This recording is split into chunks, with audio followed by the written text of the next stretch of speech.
समय का मूल्य। कहानी की शुरुआत। अमन एक बहुत होशियार लेकिन लापरवाह लड़का था। वह हर काम को टालने की आदत बना चुका था।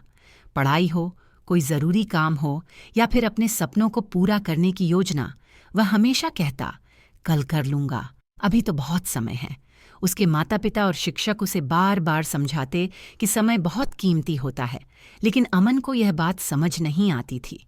एक दिन उसके स्कूल में एक बहुत बड़ी परीक्षा थी, जिससे यह तय होना था कि कौन आगे के प्रतियोगिता स्तर में जाएगा। अमन ने सोचा था कि वह परीक्षा से एक दिन पहले पढ़ाई कर लेगा, लेकिन जब वह पढ़ने बैठा तो उसे लगा कि सिलेबस बहुत बड़ा है और एक दिन में पूरा करना नामुमकिन है।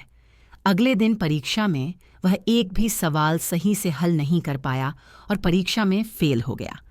अब उसे प्रतियोगिता से बाहर कर दिया गया। यह उसके लिए बहुत बड़ा झटका था। समय का पाठ। अमन उदास होकर घर आया और अपने दादाजी के पास जाकर बोला, दादाजी, मैंने बहुत बड़ी गलती कर दी। अगर मैं समय रहते पढ़ाई करता तो आज मैं प्रतियोगिता से बाहर नहीं होता। दादाजी मुस्कुराए और एक छोटी सी घड़ी अमन के हाथ में दी। उन्होंने कहा, बेटा, यह घड़ी हर सेकंड आगे बढ़ती है, कभी रुकी नहीं रहती। लेकिन अगर कोई इसे नज़रअंदाज करे और सोचे कि समय बहुत है, तो वह जीवन की रेस में पीछे रह जाता है। अमन को अब समझ आ चुका था कि उसने कितना समय बर्बाद किया। उसने ठान लिया कि अब वह कभी किसी भी काम को टालेगा नहीं।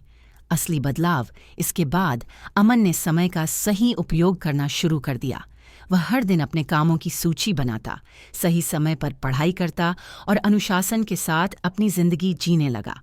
कुछ महीनों बाद जब फिर से प्रतियोगिता हुई तो इस बार अमन ने पहले से ही तैयारी कर रखी थी।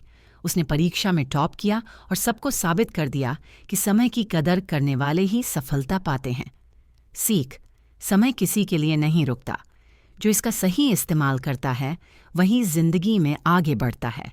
इसलिए कभी भी किसी काम को कल पर मत टालो, क्योंकि जो समय आज है वह फिर कभी वापस नहीं आएगा।